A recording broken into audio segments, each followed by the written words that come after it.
I'm focused on his spirit cause it keeps me from his fire. The Holy Ghost is with me, so my fear I leave behind. My sins were all diminished when he took that breath and died. And if you think I'ma give up on my God, the devil is a lie.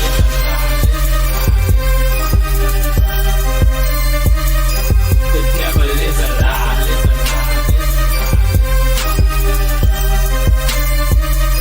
The devil is a lie. Hello, this is Christina Bryan. You're watching Black Tea News.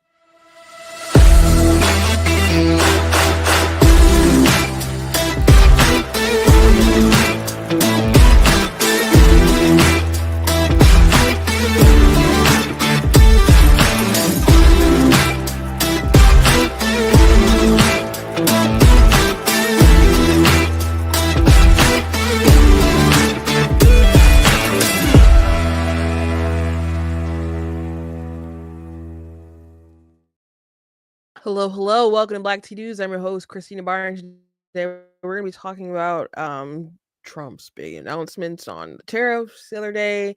And there's some mixed reactions about it. And some people in Congress are acting to try to limit his powers, but seeing that there probably won't be enough Republicans to override some kind of veto. I don't see where that's kind of stuff is going.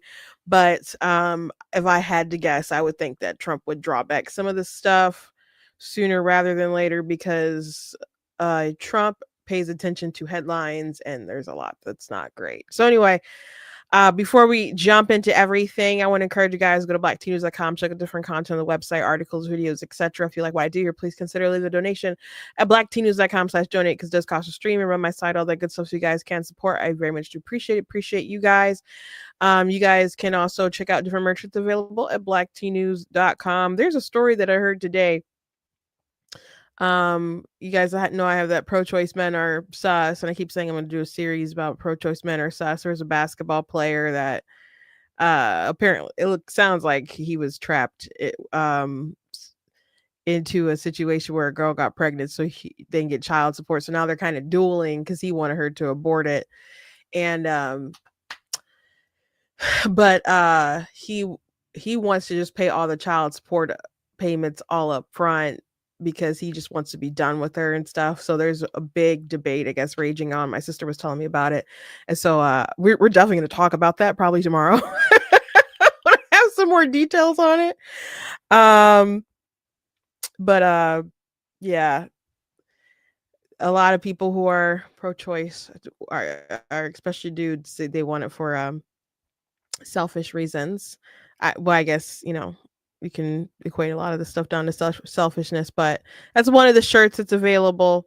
And we have other shirts that are available and mugs and so on that you guys can look at blacktnews.com. You guys can also check out some stuff about some of my books that's available on Amazon. There's a link in the description. It'll take you to an Amazon page. But if you go to the website on the merchandise page, there's a banner at the top that'll take you to my book website where you guys can learn more about some of my stuff.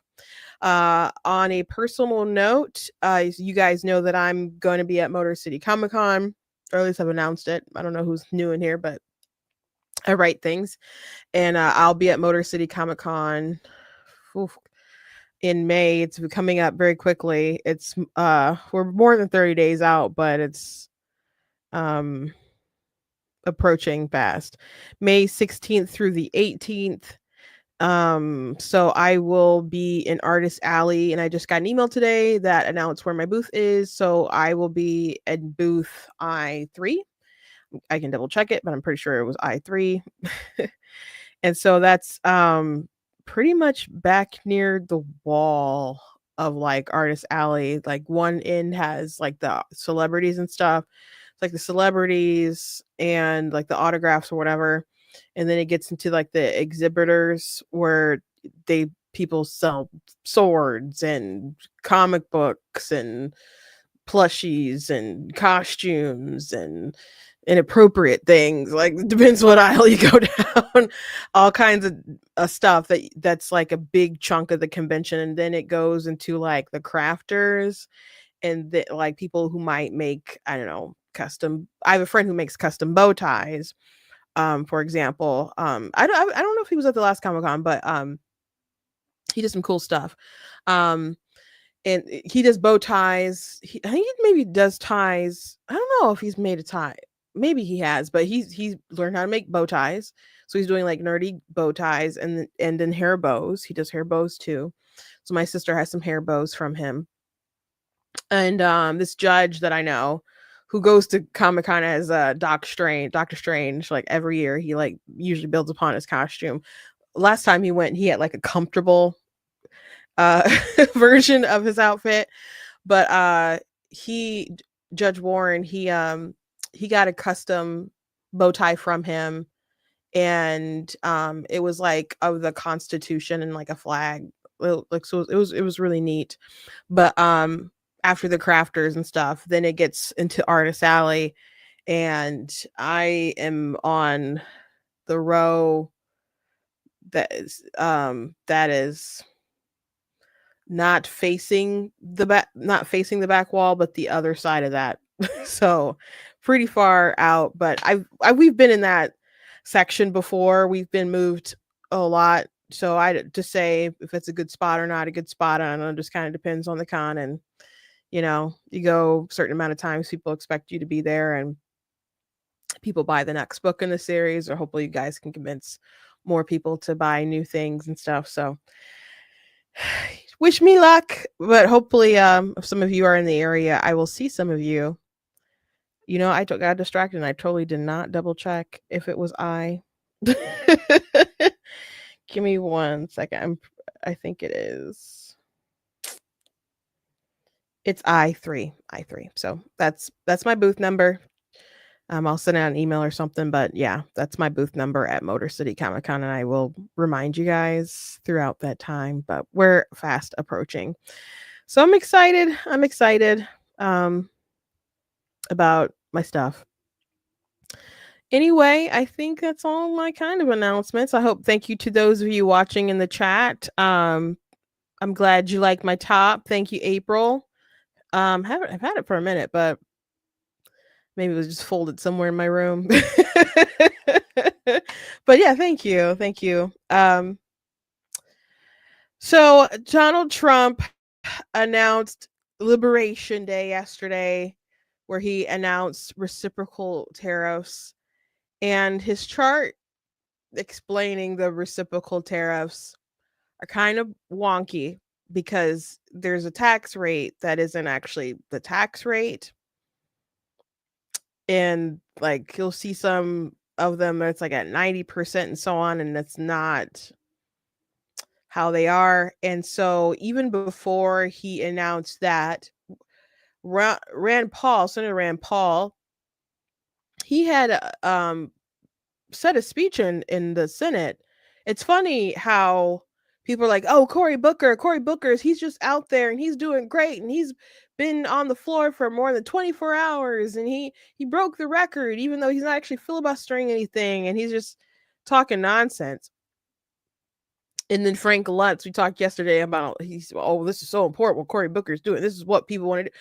Rand Paul delivering a speech about tariffs and limiting the power of the executive branch and the president, you would think would be a far more important speech to the Democrats than Cory Booker just, putting on angry eyes and going out there for no reason.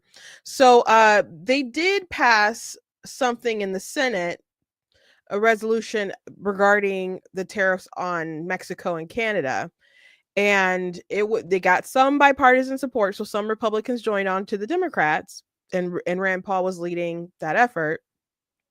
Mr. Small Government Rand Paul, who does not get enough credit from the left for being a very consistent, ideologue who is, he cooperates, I think, well with Trump. But if he doesn't agree with Trump, he's going to say something. They're going to have private conversations, but he's going to say how he feels in public. And if he supported him, and he will support him. But if he has to stand on the opposite side of him, he will do that.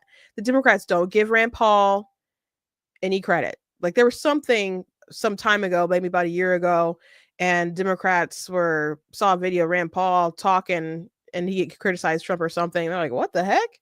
And I'm like, if this surprises you about Rand Paul, you don't pay attention to Rand Paul. Like, you don't pay attention to Rand Paul because he goes by what he feels right. I don't always agree with Rand Paul. But he'll stand up for what he believes is right. But they don't give him any credit. I always recall that when he left the RNC in 2020, the RNC convention, which wasn't like at the White House or something like that, when they were doing the digital online stuff, and so he was leaving, and then there was a crowd around him, and then they were pressing into him, and he was in a legit dangerous situation because this was like in the midst of the summer of love, quote unquote, and the riots and BLM and all that stuff. And Rand Paul's already been through the ringer. Rand Paul survived an assassination attempt when with the congressional baseball shooting. He survived his crazy neighbor just like plowing into him while he was mowing his lawn, I think. And then I think it like punctured his lung or something when he got tackled. And so he got hurt then. So he has suffered a lot for the sake of politics. And then they were trying to attack him over, I don't know, he's a Republican, go get him or whatever. Maybe it's their mindset with that BLM stuff. But he was the one who was against no-knock raids and tried to introduce a bill among the Breonna Taylor debacle. And they're still coming for him. So they just have no appreciation for logical people who would stand with them on logical things that they would agree with, but they have an R next to their name. Let's go get him. So he doesn't get enough appreciation from the folks who apparently try to kill him sometimes. But Rand Paul led an effort to say, hey, you can't just impose tariffs like this because tariffs are attacks on the, on Americans. And that is a purview that's purposely put in Congress. And it's not meant to be something that the president can just do. And the president, just because they say it's emergency powers, shouldn't be able to do this. And if that's the case, we should be adjusting emergency powers. And I don't want to live under these emergency powers. So that was what he was saying. I was listening to his speech earlier. It's like 30 minutes long, so I don't want to play the whole thing, and I couldn't find any like immediate clips. So I'm just like telling you about it so you guys can go ahead and look at it at your own time. But he's been vocal, and other folks are going to be vocal. And there is bipartisan support. Now, what they passed the other day, I don't see it getting in through the House, and the House getting enough House Republicans to, I mean, I guess you could, because the margins are really thin if Johnson kind of lets it be brought up. So I'm assuming like just about all the Democrats would be on board with that, and you just peel off a couple of Republicans. Yeah, you get a pass, but are you going to get something together that's going to be able to be signed by the president? No. Why? Like, he vetoed or whatever. And are you going to get enough votes to override a veto? Probably not. But there's opposition there, and then there's new opposition that popped up after this announcement that has bipartisan support. And Republican Senator Chuck Grassley and Democratic Senator Maria Cantwell have introduced legislation that would require tariffs to be approved by Congress within 60 days, or the tariffs will expire. And so I think that is good legislation, and they should pass it. Because tariffs are an increase on the American people. It is a tax, and that is not supposed to be just in the purview willy-nilly. I can understand the use of tariffs if it is for like economic strategy to, I don't know, bash China or somebody into submission, but there he was like putting tariffs on everybody, every like South Korea, Japan, Israel. I mentioned the other day how they like don't have any tariffs or decided to get rid of all of them. They still got hit. So it's these hands are rated E for everyone. They're getting everybody based off of some numbers that don't seem to make a lot of sense. So I don't know who sat down and decided that this was going to be the route that they're going with the tariffs, but I've told you guys I'm not fond of it, all these tariffs, and how they're playing so loose and fast with them. And I know there's some people are like, no, I support them, and I trust Trump, and so on. So I know I got some disagreement in my audience. Um, that's fine. But I am not in a hurry to pay for more things. And you know what? When Trump did have tariffs back when he was president before in the first term, and the prices, things were hard on some farmers, and they had to pass some more stuff for subsidies to try to control those prices a bit.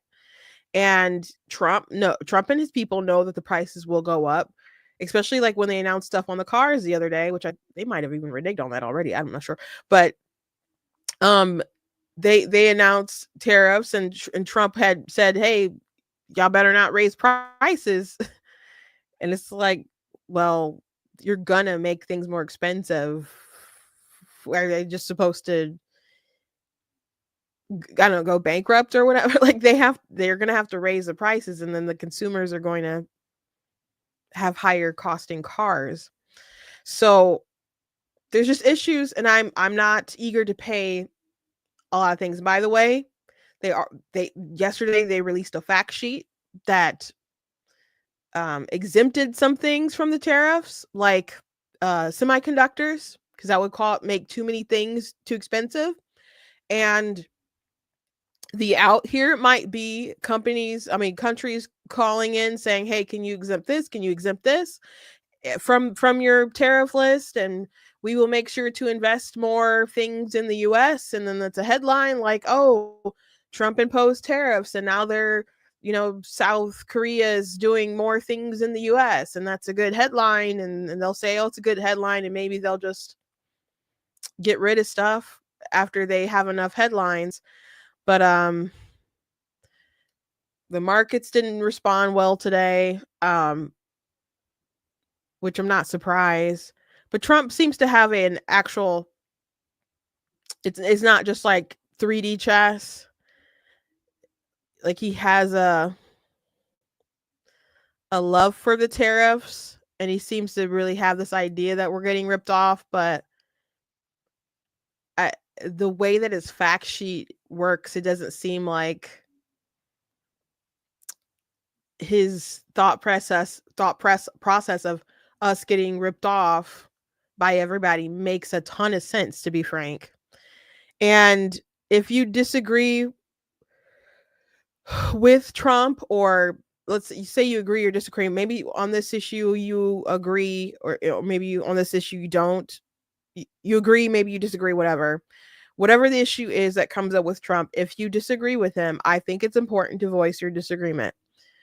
It's important because deranged people are going to say whatever, blah, blah, blah, all the time. They'll find a reason to hate him. But if you're a voter and you're unhappy, and you tell your congressperson that you're unhappy with this and they need to fix something, Donald Trump does listen to opposition. He does listen to headlines. He doesn't like bad headlines. And I think he'll try to fix stuff. But if he's getting a lot of yes man nonsense, things won't be fixed, and it's going to not be good, and it's going to lead to bad things in the midterms if the economy doesn't do well. So I'm going to read some of this article from the National Review on this, and you can say those guys just hate Trump. Some of them, sure. I mean, I was annoyed back in 2016 when they did their Stop Trump thing, but that doesn't mean that they don't have some understanding of economics. Okay, Trump's tariffs are a historic tax hike, and that has been understood that tariffs are tax hikes. Just because you like Trump and he loves them doesn't mean that we should just throw what we know about economics out of the window. If implemented, the tariffs announced yesterday by President Trump would constitute the largest tax increase 1968 levies to fund the Vietnam War. The details will matter, but my back of the envelope calculation suggests that the tariffs, which are taxes on imported goods, could be as large as 2% of the annual GDP. This tax increase would be larger than the expiring 2017 tax cuts that Trump is trying to extend. For the president to attempt to unilaterally raise taxes by hundreds of billions of dollars per year is an aggressive and egregious assault on our constitutional system of government. In the Constitution, it is Congress's role to raise revenue, not the president's. I am an economist, not a constitutional scholar. I don't know whether Trump is violating the Constitution in a technical legal sense, but I am a citizen of the United States, and I know that Trump is violating the spirit of the Constitution. The president raises this much revenue through import taxes without authorization from Congress is an obvious and extreme abuse of power. And for what? From my Financial Times column, Vice President J.D. Vance argues that Trump believes in economic self-sufficiency. Well, to see the benefits of economic self-sufficiency, look at North Korea. Still, Vance is right. Trump is a true mercantilist who views trade deficits with hostility. The goal of eliminating trade deficit is wrongheaded, as I argue in a recent paper for Aspen Economic Strategy Group. First, Trump misunderstands the ultimate cause of trade deficit. The U.S. trade deficit is not driven by foreign governments blocking U.S. exports or subsidizing their own exports.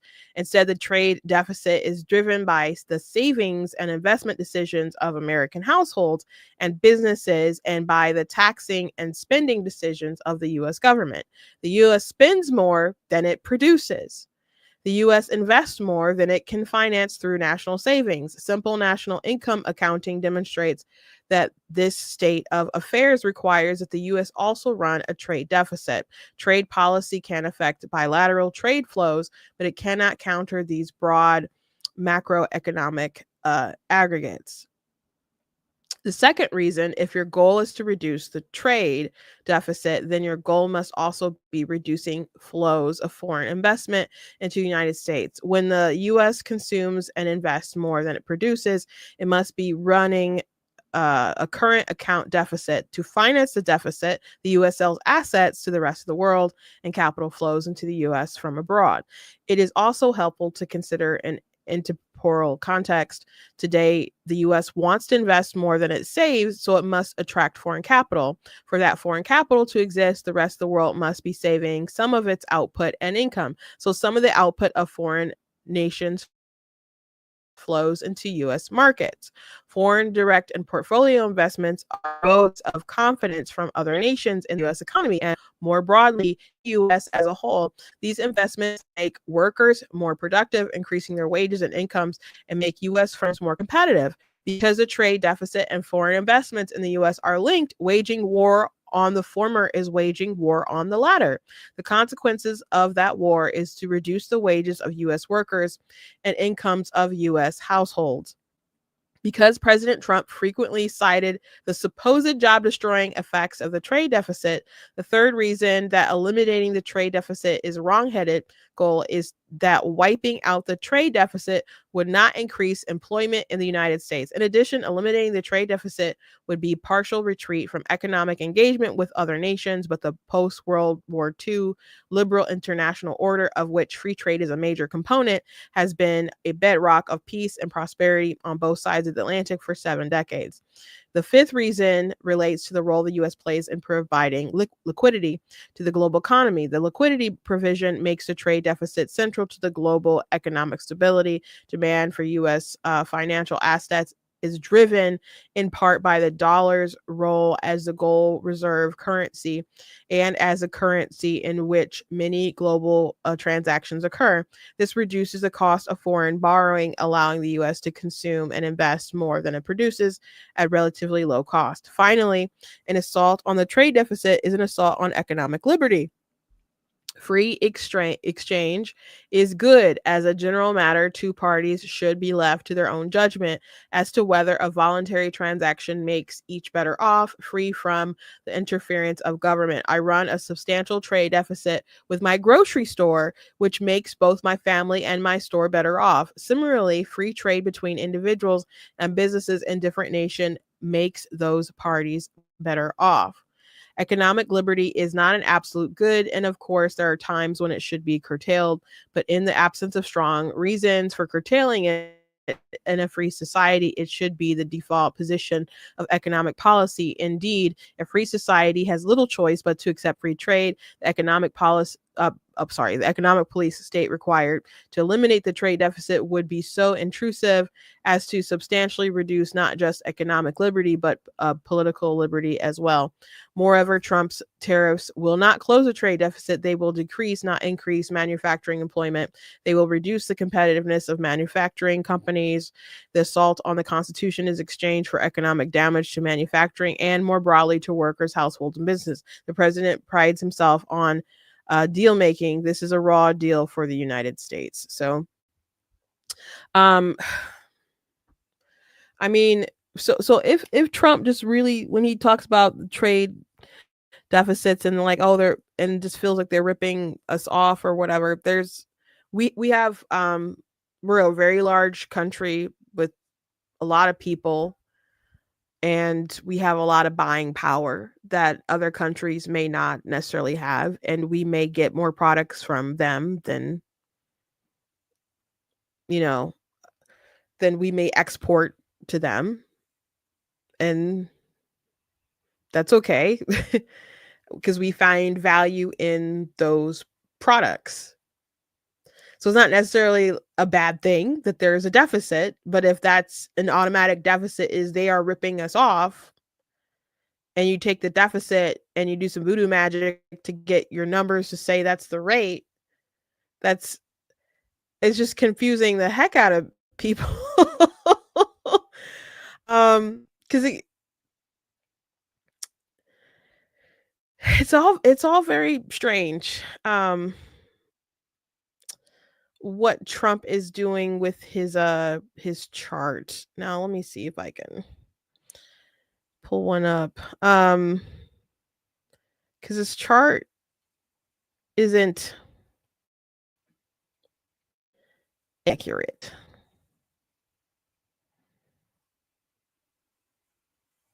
About what is actually going on. Like, he has some numbers suggesting that some of these countries are really high with the rate, like some at like 97%, and it's just not accurate. And so then they're taking like half of that number and saying we're going to apply a tariff with like half that rate and say, oh, we're so fair, we're just doing about 50%. But it's well, here's a this isn't Trump's chart, but it's a chart with some comparison stuff on it.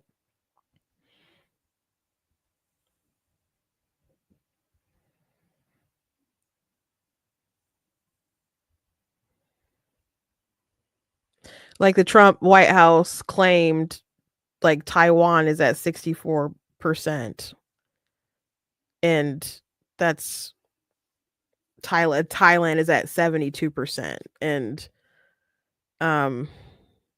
Cambodia is at 97%. These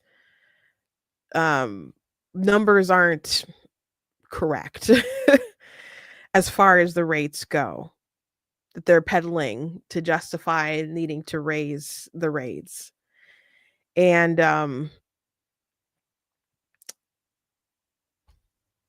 they're already, again, making exemptions on some of this stuff, and I would assume that they would continue making exemptions and dealing with folks and look for a good headline and back out out of some of this stuff, um, and I know some of you guys are like, well, we'll just wait and see. I think he there's a lot of the markets aren't reacting well. Some different manufacturers aren't taking this well. And I think we'll already see some backtracking. I think it's good to voice concerns again because they listen to this stuff. If everyone just pretends it's all great, we're gonna not see a good results. Here's an article explaining how he got his numbers. President Donald Trump's massive tariffs announced on dozens of nations Wednesday were pitched as reciprocal, matching what other countries charge the United States dollar for dollar, even taking into account non-tariff barriers like value-added taxes and other such measures. But the actual calculation the Trump administration used is not reciprocal at all. Matching countries' tariffs dollar for dollar is an incredibly difficult task involving poring over each country's tariff schedule and matching a complex array of products, each of which has a different charge for any variance. Instead, the Trump administration used quite a simple calculation: the country's trade deficit divided by its exports to the United States times a half. That's it. The calculation was first suggested by journalist James Sorolik, Soroki. We'll just call him James in a post on X, and backed up by Wall Street analysts. Sorry, the Trump administration later confirmed that was the calculation it used. For example, America's trade deficit with China in 2004 was $295.4 billion, and then the United States imported $439.9 billion worth of Chinese goods. That means China's trade surplus with the United States was 67% of the value of its exports, a value the Trump administration labeled as tariff charge to the US. While these new tariff measures have been framed as reciprocal tariffs, it turns out the policy is actually one of the surplus targeting, noted Mike O'Rourke, chief marketing strategist at Jones Trading, in a note to investors Wednesday. There does not appear to have been any tariffs used in the calculation of rate. The Trump administration is specifically targeting nations with large trade surpluses with the United States relative to their exports to the United States. He added, the simple calculation used by the Trump administration could have broad implications for countries America depends on for goods and the global companies that supply them. Knowing how these rates were calculated highlights that they are generally going to be most severe on the nations that the U.S. companies rely heavily upon in their supply chain, O'Rourke said. It is hard to imagine how these tariffs would not wreak havoc upon the profit margins of major multinational corporations. So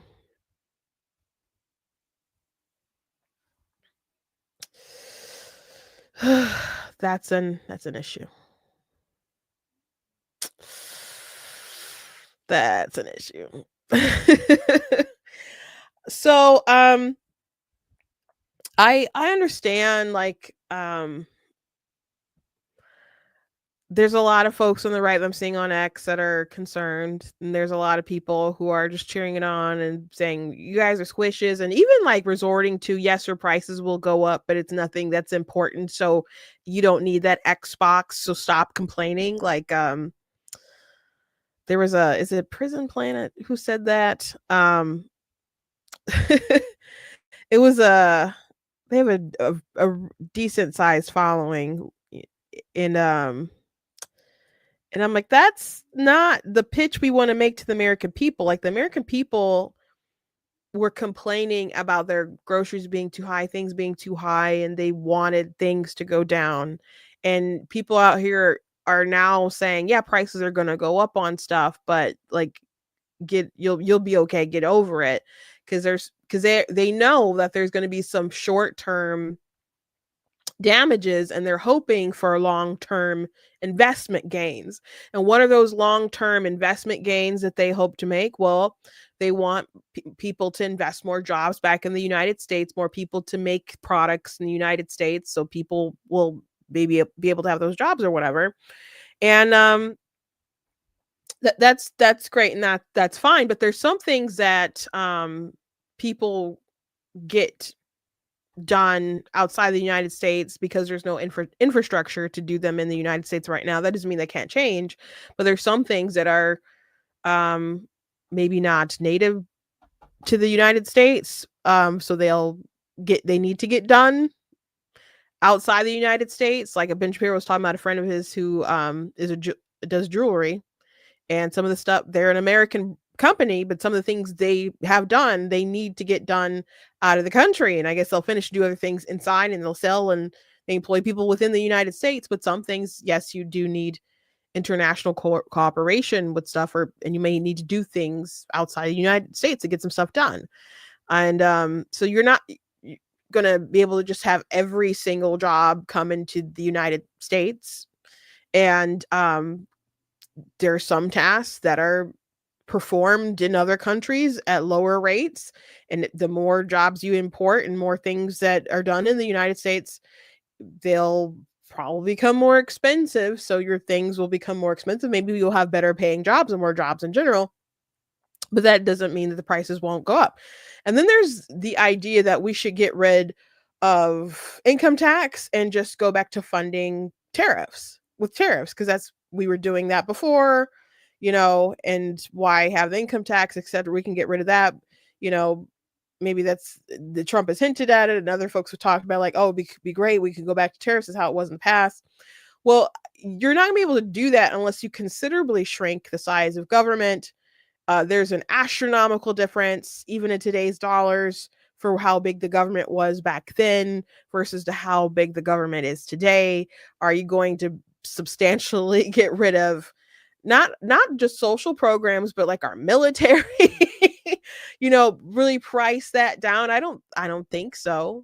No, that's not happening, and it's definitely not happening. It's not going to happen with another president. It's definitely not even going to happen with Trump. Donald Trump doesn't even want to touch entitlements. So they are doing things to try to shrink government and do things more efficiently with Doge.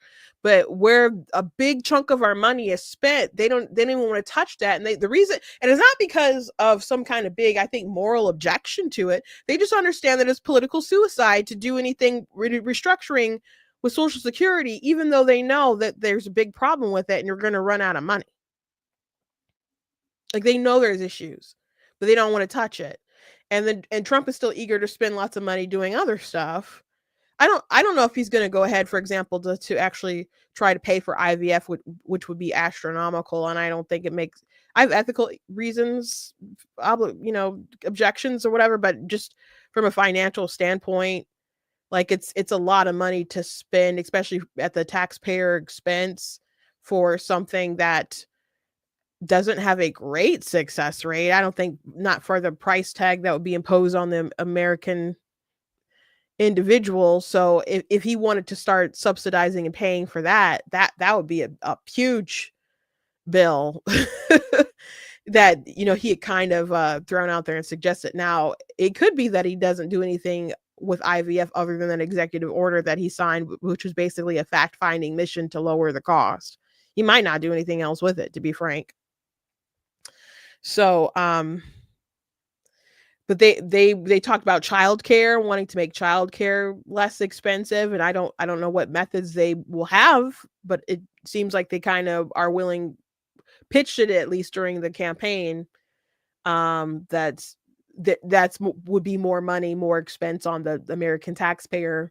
So my point is, we're not eager to shrink the size of government, and we can't fund ourselves with tariffs.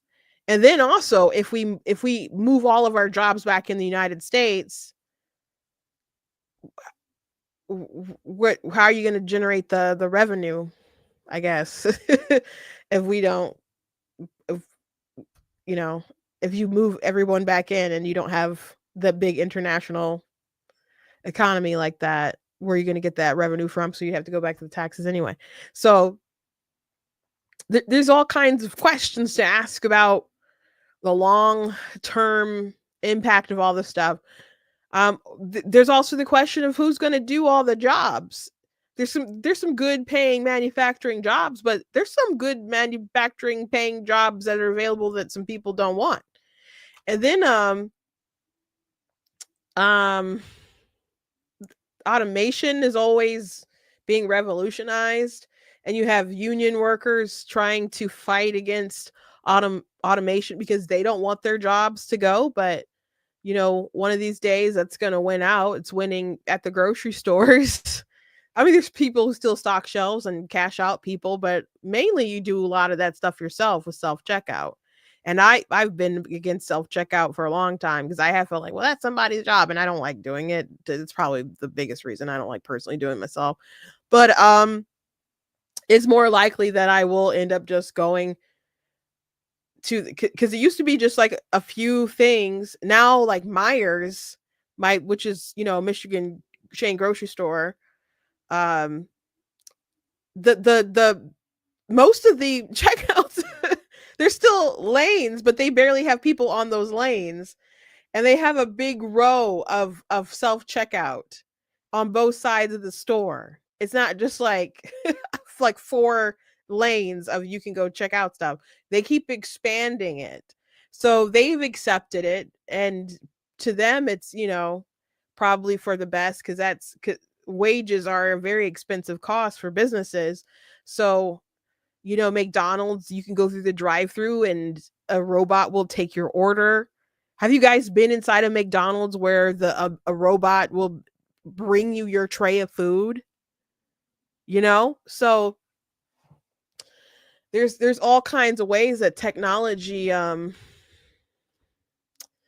changes our jobs, and will continue to do that in manufacturing. So some jobs will continue to diminish in that kind of way. But there's also people who don't. You might get a good factory job and stay in it and retire from that, but as far as what people want to aspire to do, like do people aspire to build microwaves? I'm not like dissing that job at all. A job is a job, but unless it's like a degenerate job, then it's like go get deliverance. But if you ask a kid today, what do they want to be when they grow up? What are they going to tell you? What are they going to tell you? I can tell you something that's in the top 5 of both boys and girls. I can tell you something that's in the top 5 of both boys and girls. YouTube streamer. YouTube streamer. It's not nobody put, I don't know if nobody put it, but like in the top 5, you don't see painting, cars in an assembly line. You don't see that. For males, the top 5, and this was like a YouGov, I think they got it from like a YouGov poll. Professional athlete, this is males, 12%. This is the top 5. YouTube streamer, 11%. My nephew, he wants to be a YouTube video game streamer. He's a bright boy. And he does well in school, and he's not even 10, but he like loves his games. His mom doesn't let him like use like the phones and all that stuff all week or whatever, but in the weekend or whatever, he'll ask for a phone, and he has an adapter, and he's like on the phone. He likes Minecraft, and that's what a lot of them do. They want to be influencers. They want to they watch that stuff for their entertainment. Different hacks. He talks about different video games hacks. He's not even 10. He's not even 10. And that's what a lot of people want. That's what a lot of people want. For their dream. Number 6 is musician. Not number 6, number 3 and 4 is tied. with a musician and professional gamer. And number 5 is a doctor slash nurse in the top 5 for males for kids 13 through 17. And this is from a 2021 poll. In a 2025 one, I bet you that YouTube streamer is probably higher. And the gamer one is probably, someone in the comments said, my son wants to be a historian. That is very noble. I love history. For the females, 13%. This the number one is doctor slash nurse. Is probably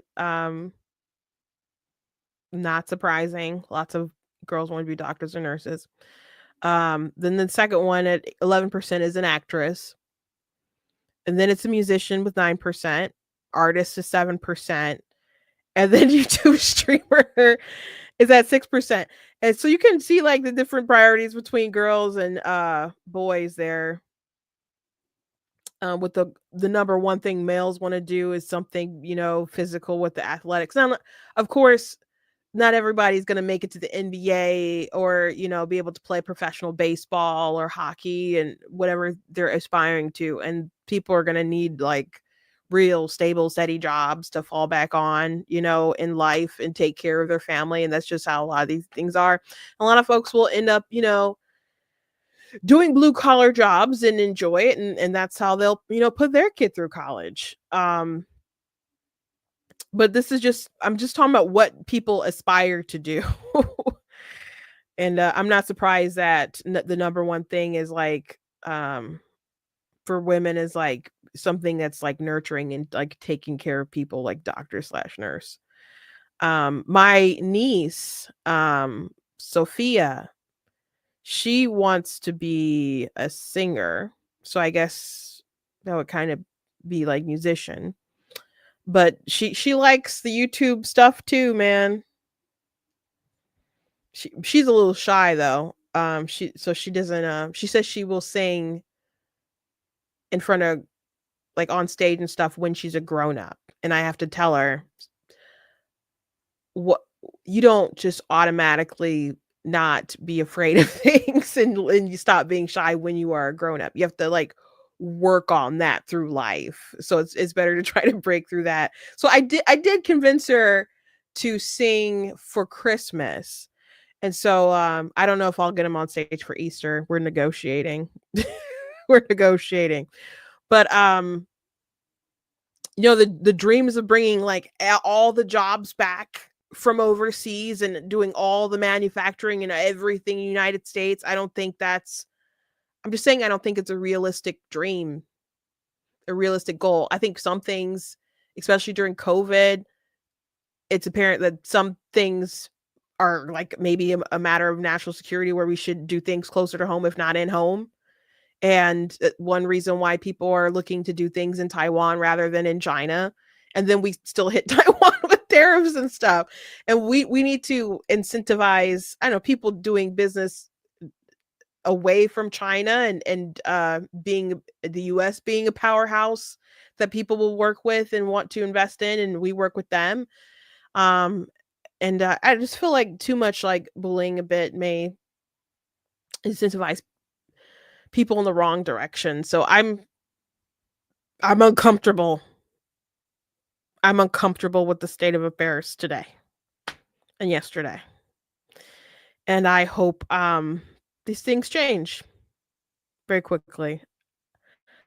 Trying to find, it was a quartering. It wasn't Popcorn Planet. It was the quartering that said you do not need a new iPad, you do not need a new cell phone, you do not need a new video game console. Whew, hiccup.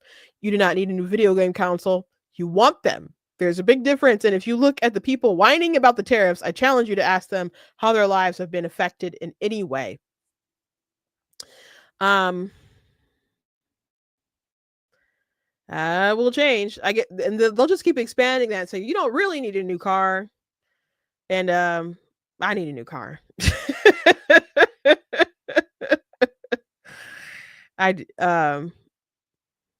and so people are pointing out like this kind of like you don't need that, you don't need that. It's just like an ideology that's same energy as like the climate people. Like you don't need this, you don't need, one of the benefits of I don't know, being in the US, sometimes you're on it things are hard, but sometimes you want to be able to get the things that you want and not just get by and skin your teeth and just can only get the things that you need. You need to prioritize like what's important. But I don't know. I haven't bought I guess I haven't bought a video game console like a new one ever. I have never done that. My dad obviously used to buy those things. And then my brother started buying those things because my dad liked to play video games with us when we were young. And he you know I guess he was still kind of like him, but he doesn't really play that kind of stuff anymore. My brother will buy that stuff, and I don't have any of that in my house. Like when I want to play video games, I will go over their house and use their Xbox and their uh PlayStation. The last time I played PlayStation was when like KH3 came out, which is Kingdom Hearts 3, and that was a couple years ago. So I haven't played a video game in a minute. Besides, I think on someone's birthday we played Super Smash Brothers. That was the last time I played something on a video game, like a video game or whatever. I have got like old school sort of like off-brand consoles like that were like $50 that have a lot of like old Sega games, and those things will pop up like during Christmas time like at a GameStop or something. I have bought that. I got that sitting, I think, somewhere in the house or whatever. But that doesn't mean I think that PlayStation, whatever the next version is, should just explode in prices and people should just bite the bullet and be okay with it. If there's a good like economic reason, sure. Like if we're imposing a tariff to eat China's lunch, okay. But coming for South Korea, making things harder on Taiwan, our buddies in Japan, I don't like it, guys. My sister's in the chat is talking about like different prices that have already gone up in the company she works for. I'm sure there's going to be an email from even the company that I use to make my products, to sell like mugs and shirts and stuff. Those prices will probably go up. They already did go up before. I think they did announce something on tariffs, and I just kind of briefly looked through the email, and I didn't adjust my prices yet. My margins are a little too small and stuff, so I probably should bump them a little bit. That's just unfortunately the nature of this stuff. I mean, we live in a global economy, and all these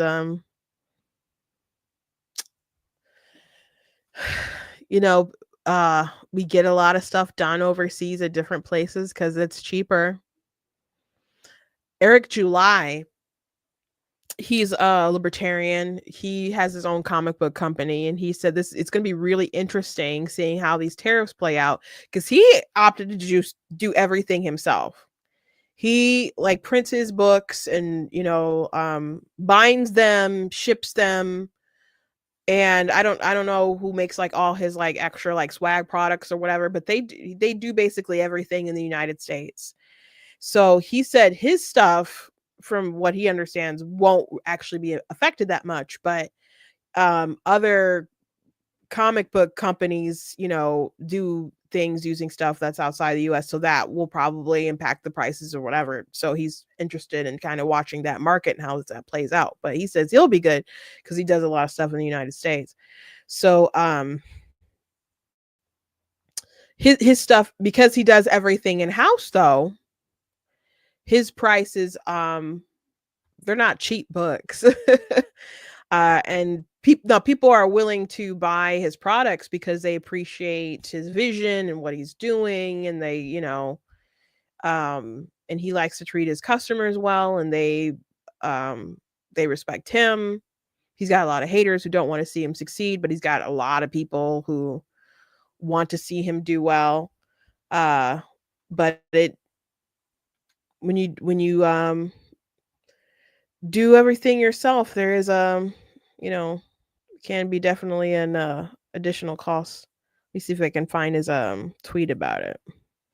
I got some quick videos from Rand Paul talking about some of this stuff because he is leading a bipartisan effort. Um,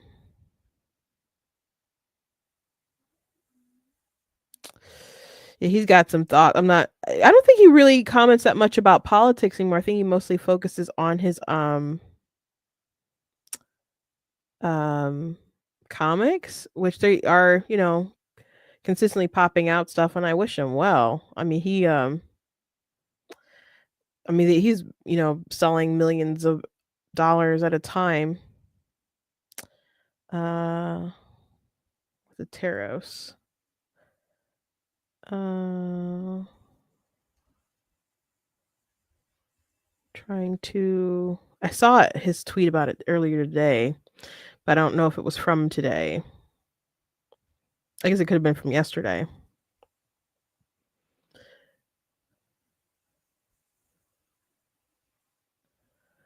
Mm, he tweets a lot about his stuff. I don't know if I can find it. But I was thinking today, I'm like, man, I should probably I don't know how much stuff like I think all my stuff that Amazon does for making my books, I think they do that all in the United States. I'm positive they do it all in the United States. I don't know what entails from how tariffs could possibly affect it or not affect it. But I'm like, I should probably order them sooner rather than later before all that stuff maybe kind of does or doesn't hit that.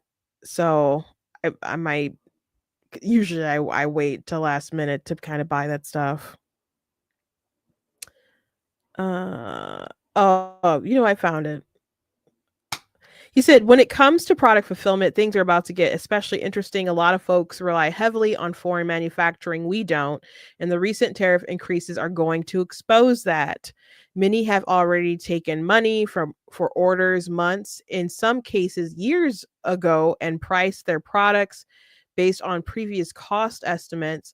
But with inflation hitting hard over the last 5 years and added tariffs now in effect, they'll likely be delivering at a loss. That margin is gone. Some are going to be deep in the red, even for domestic production. This is a reminder: move fast. Fulfillment is not an industry where delays benefit you. It's not a savings account, and it's certainly not Bitcoin. The longer you wait, the worse your margins get between fluctuating material costs, shifting tax implications, and market instability. You should always aim to fulfill as quickly and efficiently as possible. Man, that sucks for the comic book industry. Um, that's not doing, well anyway. If you're familiar with the American comic book industry, it's getting shellacked by by Japanese comic books, which are manga. Sometimes when they talk about look at how these books sold, you have to see if they're like including the numbers from manga to like inflate their numbers. It hasn't been doing well, so yeah, that sucks. Um, and people, he also had mentioned something about hobbies being more expensive. I think there's another post. Yeah. He said starting April 9th, total tariffs on Chinese goods will reportedly reach 54%. Things are about to get very interesting. Here at Ripaverse, our primary product books are produced in the US, so we don't need to make major adjustments, but that won't be the case for many other companies and industries. As I've said before, this isn't just about should have been producing in America. This is an oversimplified take on a far more complex economic reality. For many goods, there's no domestic infrastructure to produce them, even if companies were willing to pay more for US manufacturing, and a lot are not. Laying the groundwork to mass produce certain items here isn't something you do in a month. In the near future, some of your favorite hobbies are likely going to get more expensive. That applies to big and small businesses alike. And truthfully, small businesses are the most vulnerable here, despite narrative often making this out to be just a mega corporate issue. Big companies are far more capable of weathering seismic changes. We'll see how long this holds. That's true too. Um, that's true too about people just think of it as a Wall Street issue and not a Main Street issue. There was an account on X that posted the stock market numbers today and how down it was. And people were mad at the account. Like that's what the account does. And like, when did you become left wing? Like it's just posting the numbers and the effect of the policy, and people are just mad at that. And they're like, oh, Trump was ran on Main Street, not Wall Street. Well, this does affect Main Street stuff. I mean, you know, and as he mentioned, like hobbies and really small business stuff, like people who may get their stuff. Think how many people buy stuff on TikTok Shop. No, all this stuff isn't coming from American companies. You know, we buy a lot of crap from all over the world. So there was another someone had said it's a good thing that the left killed most of my hobbies the last decade plus. I won't even feel it. Will Mangs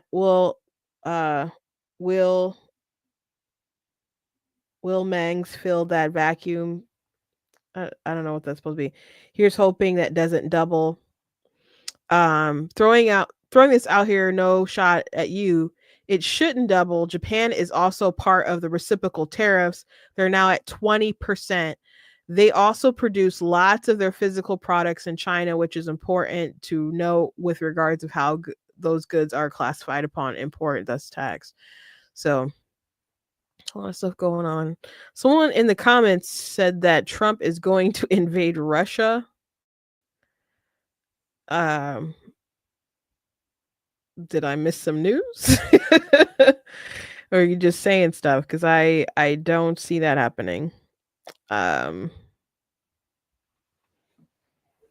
know he's mad at Putin, or at least he was last time they were talking about negotiations, because they're definitely the ones stalling stuff. And also just respecting our like officials and ambassadors. Like they'll purposely show up late to meetings and things like that. So they're not. It appears they're not interested in like peace or settling things, because they're the ones.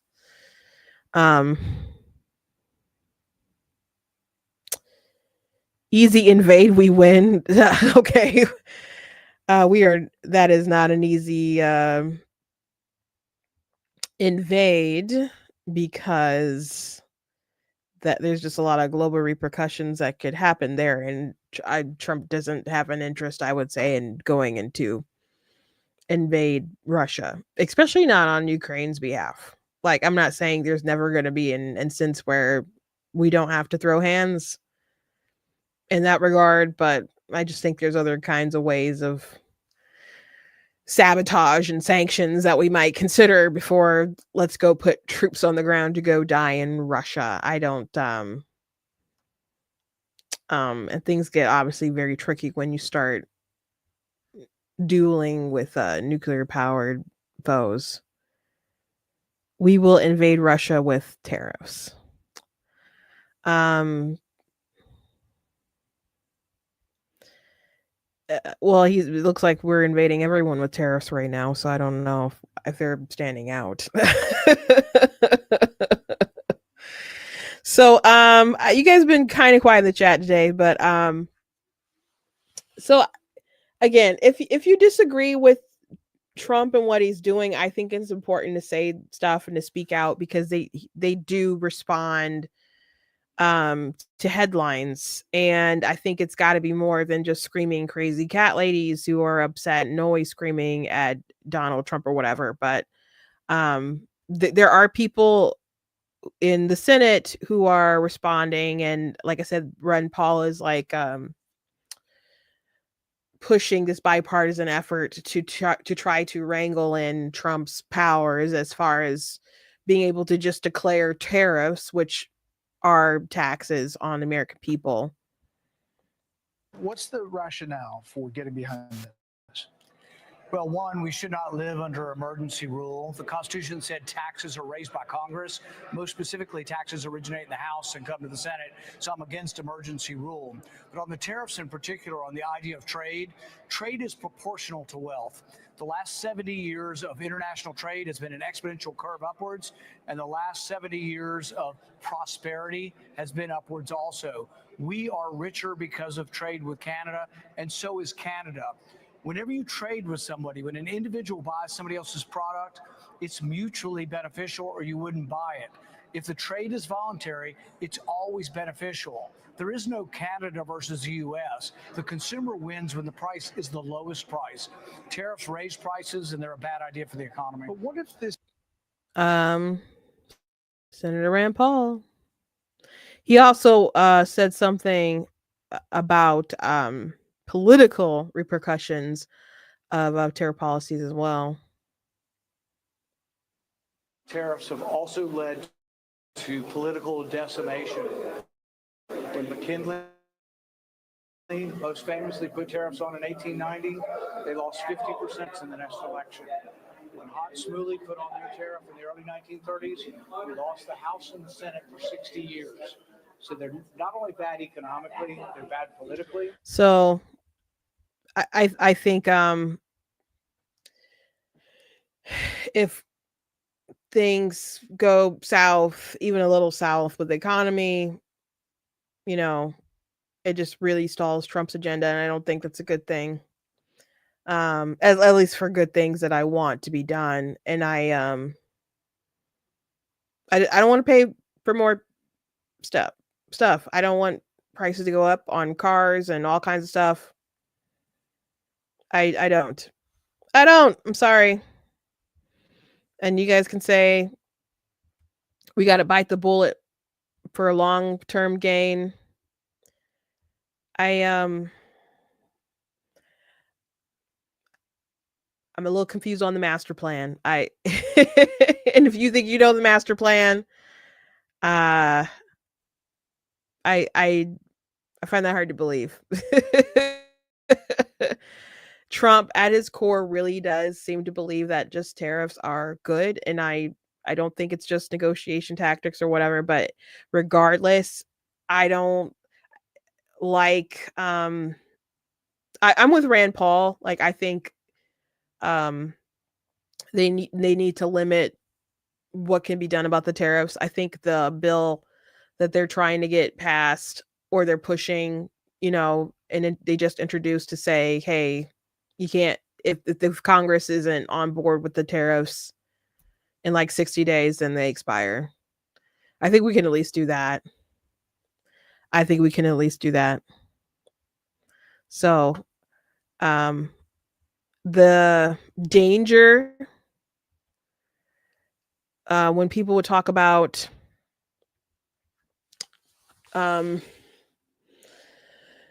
if they disagreed with Trump, but they on stuff, but they obviously didn't want to vote for Harris, and they were weighing like whether they should support Trump or not support Trump. Like, what's the long-term damage of supporting Trump, even though you're not on board with some stuff that maybe could be dire, but you're like, oh gosh, the other side is worse, so let me go ahead with Trump. But the opposition was also like, not opposition, but the people on like on the fence about those kind of issues are, if everybody is just like on board with Trump and Trump can just morph Republicans to just view things through his lens, and it just keeps changing the party, that's not going to be good. And the where we're trying to get as far as conservatism or being Republican or whatever is just going to be gone. It's going to be so far removed. So it seemed to be used to be kind of agreed upon that tariffs weren't good, and now it's all the rage, and there's Republicans out there who knows that it's not a great thing. Some of them are very old. People are like, Chuck Grassley is as old as dirt and he needs to retire. Yeah, he is old. And he's old enough to know that tariffs are taxes. They get passed on the consumer, and that they used to be agreed upon like up until 2 seconds ago. Now Trump has been pro tariff for a while. Like, he hasn't changed that much as far as what he believes, and you could say, well, Trump ran on this stuff. That is true, but this isn't really supposed to be in his purview, and Congress can do something. And if he's one person that you elect to push things, but there's other people that have been elected, and if they need to bring some balance, then that's what they need to do. And Trump has advisors, and I would hope that some of them are advising on what he should do rather than just being like clapping sills about stuff, which his commerce secretary is just saying some wild stuff about this, in my opinion. That's not great as far as narrative. Like, here's one from like CNN. Here's a clip from Lutnick, Commerce Secretary.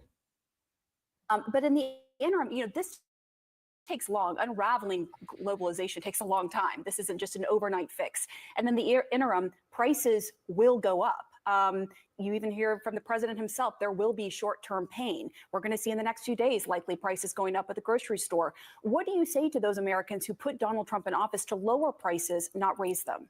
So energy prices down, interest rates down, right, your mortgage costs down, right? These things are energy. The price at the gas pump lower, oil down 6-7%. Why aren't you talking about the fact that oil and the gas pump is going to come smashing down? No tax on tips, no tax on overtime, right, no tax on Social Security. That's not even in effect yet. These no are tax on all tips. But coming I just want to drill down on These prices. are all coming now. Because as you all know, Secretary, a lot of Americans put Donald Trump in office because they were unhappy with prices at the grocery store.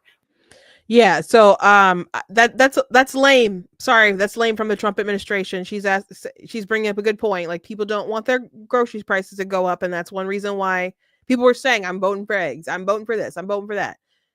And they're saying, by the way, stuff's going to go up, there's going to be some pain. And his response is, why aren't we talking about no tax on tips? Well, y'all didn't do that yet. Y'all didn't do that yet. We're supposed to be happy about something that hasn't happened when you're telling us that price is about to go up.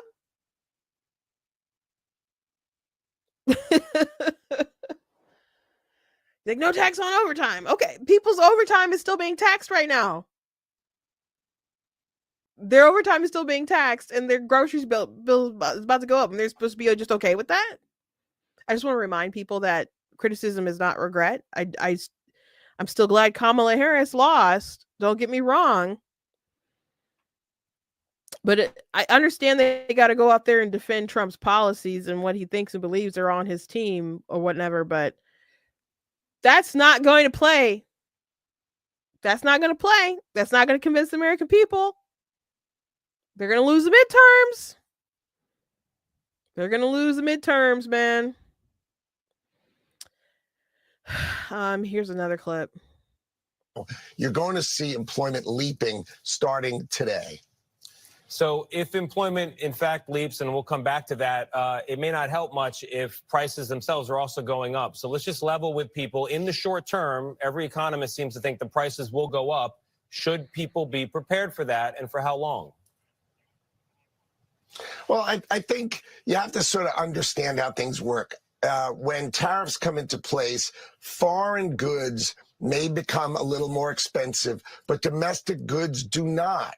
So if you're looking at Poland Springs water versus, something, let's say, Fiji water, the Poland Springs is not going to be more expensive. So for the first time in your lives, you're going to actually think about the Americans who make the products, the Americans who produce these products and work in these factories.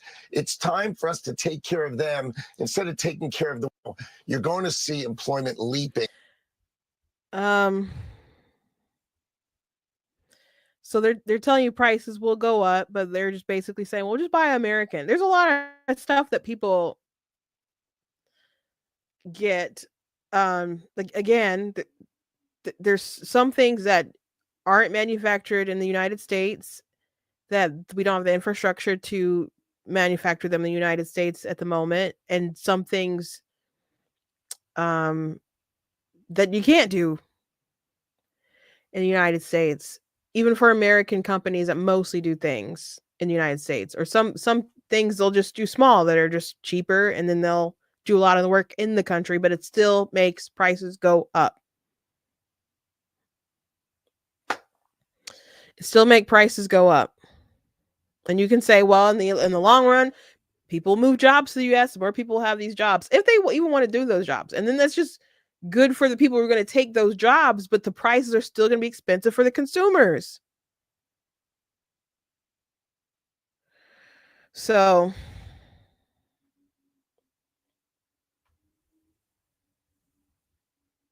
anyway, I want to play I wanted to play something from Ronald Reagan about tariffs, but we're kind of late we're already over an hour and it's like 5 minutes long. So I may table that for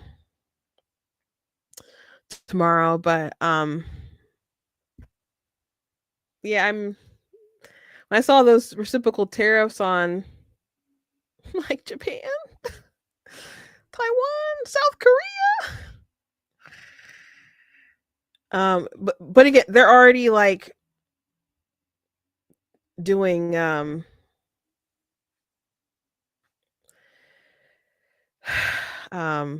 they're already Xing out some things that aren't going to be included, exempting some things, and I'm sure they'll continue to exempt things, and they'll get a couple of headlines, and maybe they'll walk this back, and that'll be good. But I don't like the continued bombardment and the uncertainty in the market. I don't like it.